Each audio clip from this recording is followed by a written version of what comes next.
So Sirach 33. No evil will befall the man who fears the Lord, but in trial he will deliver him again and again. A wise man will not hate the law, but he who is hypocritical about it is like a boat in a storm. That means they're tossed around and they're unstable. A man of understanding will trust in the law. For him the law is as dependable as an inquiry by the means of Urim.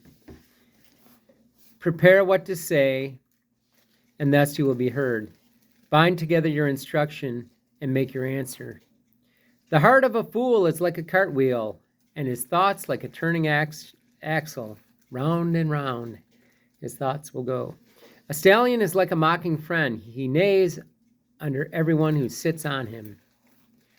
Why is any day better than another, when all the daylight in the year is from the sun? By the Lord's decision they were distinguished, and he appoints the different seasons and feasts. Some of them he exalted and hallowed, and some of them he made ordinary days.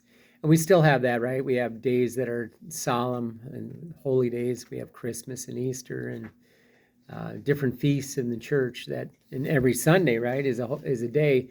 And we need these days to rest, reflect, and it's our freedom from slavery. That's the way the Jews would have it too with their Sabbath. If you have to work 7 days a week, you're a slave. In a lot of ways, you have no freedom. Whether you may say, well, I'm free, but you're not free. And that's why God knows that we needed that day of rest. And that day of rest is to be with God and to put things back in the proper order. All men are from the ground, and in Adam was created of the dust. In the fullness of his knowledge, the Lord distinguished him and appointed their different ways. Some of them he blessed and exalted, and some of them he made holy and brought near to himself. But some of them he cursed and brought low, and he turned them out of their place. As clay in the hand of the potter, for all his ways are as he pleases. So people and their destinies are in the hand of God to be molded as he sees. So, his eternal will be accomplished. We have free will, and this is kind of the paradox, is that we have free will, but God's will even use that free will to accomplish his will. Good is the opposite of evil, and life the opposite of death. So the sinner is the opposite of the godly. Look upon all the works of the Most High. They likewise are in pairs, one of the opposite of the other. I was on the last watch. I was like one who gleans after the grape gatherers. By the blessing of the Lord I excelled, and like the grape gatherer I filled my winepress. Consider that I have not labored for myself alone, but for all who seek instruction. Hear me, you who are great among the people, and you leaders of the congregation. Listen. To son or wife, to brother or friend, do not give power over yourself as long as you live. And do not give your property to another, lest you change your mind and must ask for it back. Ask for it. While you are still alive and have breath in you, do not let anyone take your place. For it is better that your children should ask from you than you should look to the hand of your sons. Excel in all that you do. Bring no stain upon your honor. So they're saying don't become financially dependent on your children while you're still alive. At the time when you're in the days of your life, in the hour of your death, distribute your inheritance. Fodder and a stick and burdens for a donkey. Bread and discipline and work for a servant. Set your slave to work and you will find rest. Leave his hands idle and he will seek liberty. Yoke and thong will bow the neck. For a wicked servant there are racks and tortures. Put him to work that he may not be idle, for idleness teaches much evil. This is where you get the saying, idleness is the devil's workshop. Yep. So set him to work as it is fitting for him. And if he does not obey, make his chains heavy. Do not act immoderately toward anyone, and do nothing without discretion. So it does say in here that, we're not to have slaves. I'm sure we all know that at this point. But, all throughout human history, there's been slaves.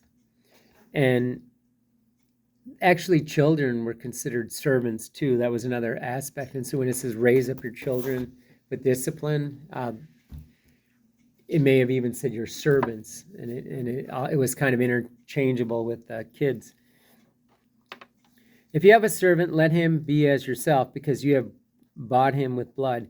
If you have a servant, treat him as a brother, for as your own soul you will need him. If you ill-treat him and he leaves and runs away, which way will you go to seek him? So it is saying to treat him justly. A man of no understanding has vain and false hopes, and dreams give wings to fools. As one who catches at a shadow and pursues the wind, so is he who gives heed to dreams. The vision of dreams is this against that, the likeness of a face confronting a face. From an unclean thing, what will be made clean? And from something false, what will be made true? So it says here, just as something clean cannot come from something unclean, so reality cannot emerge from the illusion of a dream. Divinations and omens and dreams are folly, and like a woman with labor pains, the mind has fancies. Unless they are sent from the Most High as a visitation, do not give your mind to them. For dreams have deceived many, and those who have put their hope in them have failed. Without such deception, the law will be fulfilled, and wisdom is made perfect in truthful lips.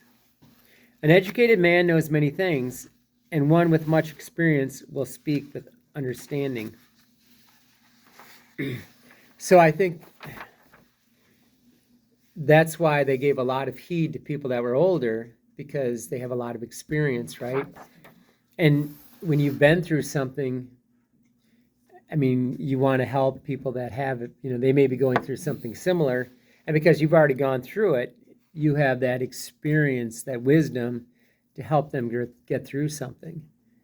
And so, a lot of kids, that's why they call a sophomore wise fool. Well, they won't listen because they think they know everything. Yeah. But at the same time, unfortunately, I mean, they should be looking to people who are older and wiser. Otherwise, they try to do things on their own and, plan different events, and then they miss a lot of things.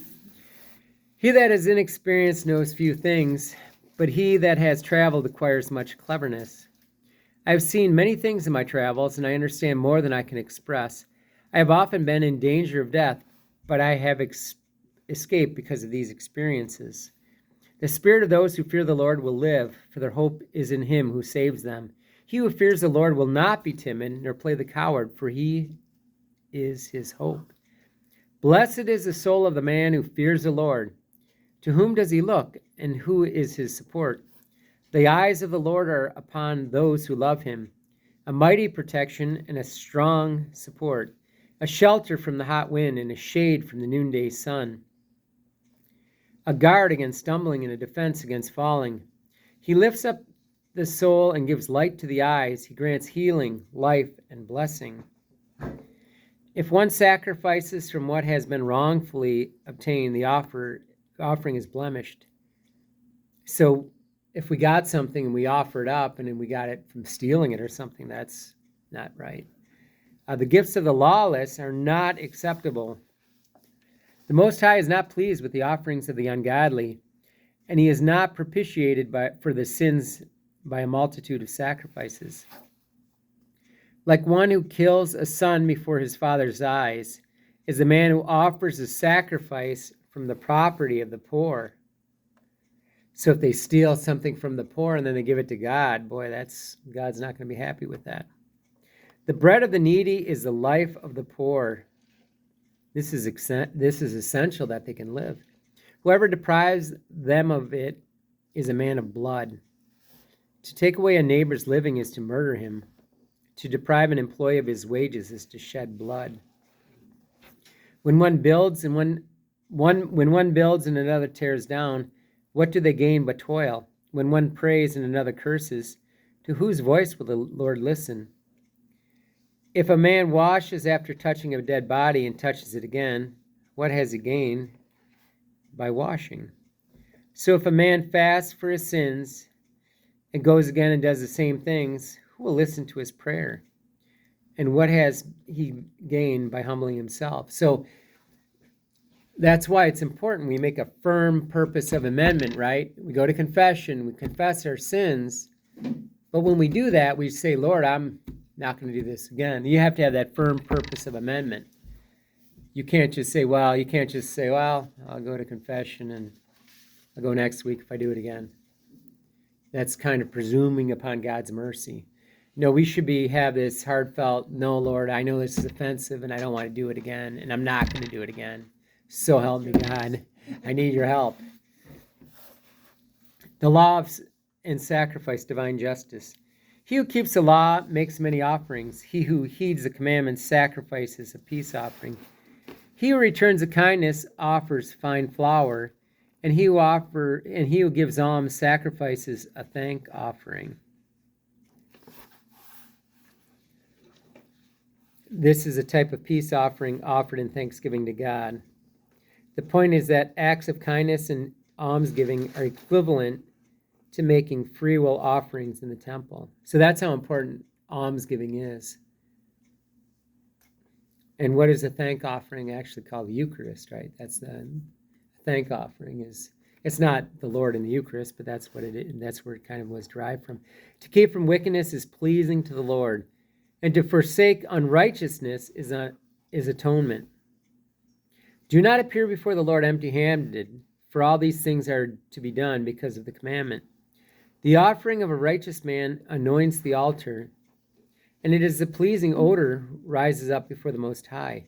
The sacrifice of a righteous man is acceptable, and the memory of it will not be forgotten. Glorify the Lord generously, and do not stint the first fruits of your hands. With every gift, show a cheerful face. Actually, that was quoted of Jesus. God loves a cheerful giver. And dedicate your tithe with gladness. Give to the Most High as he has given, and as generously as your hand has found. For if the Lord is the one who repays, he will repay you sevenfold. Do not offer him a bribe, for he will not accept it, and do not trust an unrighteous sacrifice, for the Lord is the judge, and with him there is no partiality. He will not show partiality in the case of the poor man, and he will listen to the prayer of one who is wronged. He will not ignore the supplication of the fatherless, nor the widow when she pours out her story. Do not the tears of the widow run down her cheek as she cries out against him who has caused them to fall? He whose service is pleasing to the Lord will be accepted, and his prayer will reach the clouds. The prayer of the humble pierces the cloud, and he will not be consoled until it reaches the Lord. He will not desist until the Most High visits him, and the just judge executes judgment. And the Lord will not delay, neither will he be patient with them, till he crushes the loins of the unmerciful and pays vengeance on the nations, till he takes away the multitude of the insolent and breaks the scepter of the unrighteous, till he repays man according to his deeds. That's not, we don't want to be, we want his mercy, right? So, but we also have to be, not doing an unrighteous life. We don't want to be piling up these unrighteous deeds all our life. Till he judges the case of his people and makes them rejoice in his mercy. Mercy is as welcome when he afflicts them as clouds of rain in the time of a drought. A most welcome arrival. And so we just covered what we went over last week, right? So we'll stop there.